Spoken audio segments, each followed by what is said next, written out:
They translated the metanoia into the existing languages of the latter days before that temple of Isis closed. So it's documented in groups of studies that came out in the early 1990s.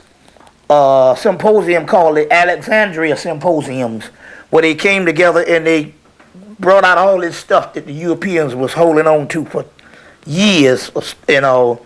More and more of these conferences and stuff that came out of the Library of Alexandria.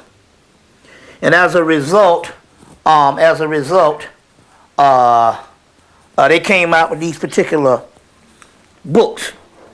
And in one of those books, they go into how all of this stuff was translated into metanoia. And that's how we get a lot of the mysteries that we have now. So, despite what people think, the people didn't come in and steal anything. How can you steal something from a people and you don't know how to read their language? Right. That means that those people had to systematically and on purpose translate this stuff from metanoia. You see. So moving right along, we have a lot to cover. Okay. As we go on, let's deal with the heart chakra. The heart chakra is not only a chakra, but it is also a subtle organ in the body.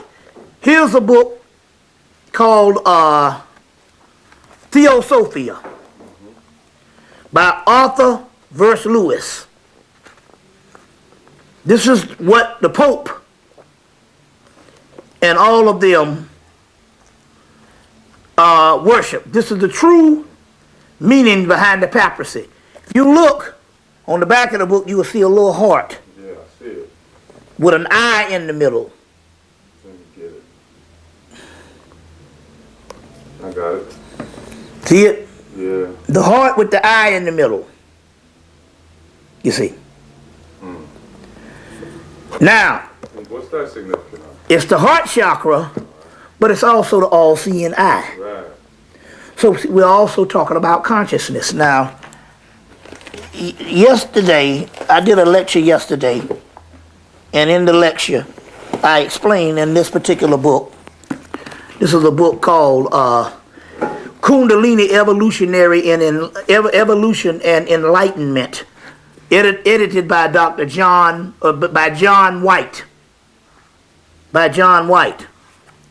And I showed this particular diagram of how consciousness rises up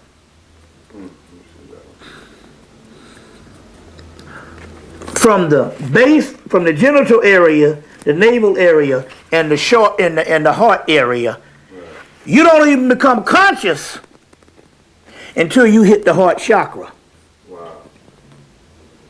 You see. So it is, you can see why the eye, and let's draw this out. Shoot. Me being an artist, at least I can do is draw it out. And draw it out at least. And where it has the eye, I'll put the eye of Heru in it for the people.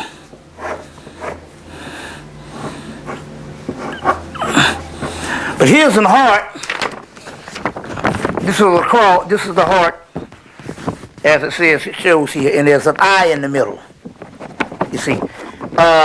So this diagram here, this is where the consciousness flows. So in so many words, you don't even become conscious until it hits the heart chakra. Okay. That's why most people, consciousness is down here in the genital area, which is called the animal car. There's the animal car, that is the inferior car, and then there's the divine car, which starts from the heart chakra on up into the third eye, the pineal gland, and pituitary gland, the hypothalamus region of the brain. So this is called the inferior car. This is called the animal car. then the inferior car that would reach from the middle of the genitals into the navel. And that's where most people are. And then what is called the divine car. The divine car is when you come into consciousness like a few people on the planet, but not the masses. The inferior car is where most people are, or the animal car. And the animal car is ruled by nerves, hunger, lust, greed, and raw, the raw urges. You see. And the inferior car is called automaton or automation. So you can have highly educated people. They are automated by society. They're just running on what was taught to them in the context of their experiences down here and what is provided for them based on what part of the civilization they are in. So whatever your civilization is and whatever is provided for you in your particular civilization, in your customs, in your culture, and whatever, is where they are in automation or automaton. But on one particular hand, what this also means is they don't go beyond what is given to them based on their experiences, their culture, or their civilization, or their country.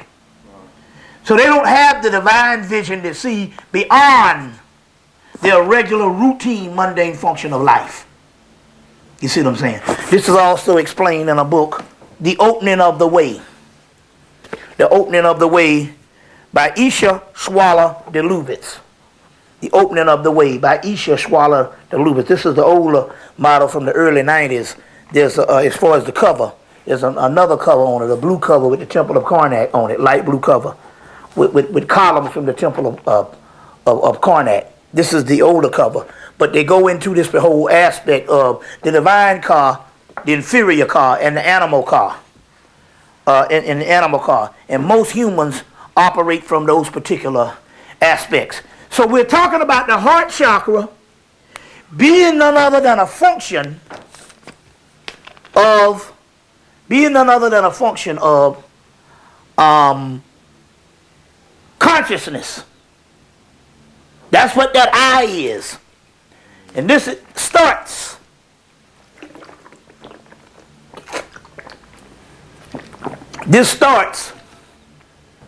the consciousness. Now this is interesting because when we look at a person falling in love, for a brief period of time, whether they use the ego, whether they play games, or whether they let it annihilate them, the annihilation is the object, and I'll explain that in a few minutes. Either way, they must admit, whether they fight it or not, that they are not the same as they were before they fell in love. It is something that alters and changes a person. And it is the driving force that will get a person to do something that they normally wouldn't do. And you know it's a form of consciousness because it usually happens when you don't plan on it. You know what I'm saying? So some people say, I choose to be with this person because I want to fall in love with this person. But it doesn't necessarily mean that they're going to fall in love with that person. You know what I'm saying? Right. And it could be some person that you might not even like that you fall in love with. You see what I'm saying? That you fall in love with. You know? It might be some person that you don't even like. You've heard people say, I love you, but I don't like you. That means what we're talking about here is, we're talking about a force that is outside of your regular function, your regular thoughts, in your regular schemes, your regular plans, and your regular ideology, and idiosyncrasies. You understand what I'm saying? Yeah. Which is a good chance now to ask me some of those particular questions of love. All right, everybody. To get into the flow of this. One moment, and we'll be back with those questions.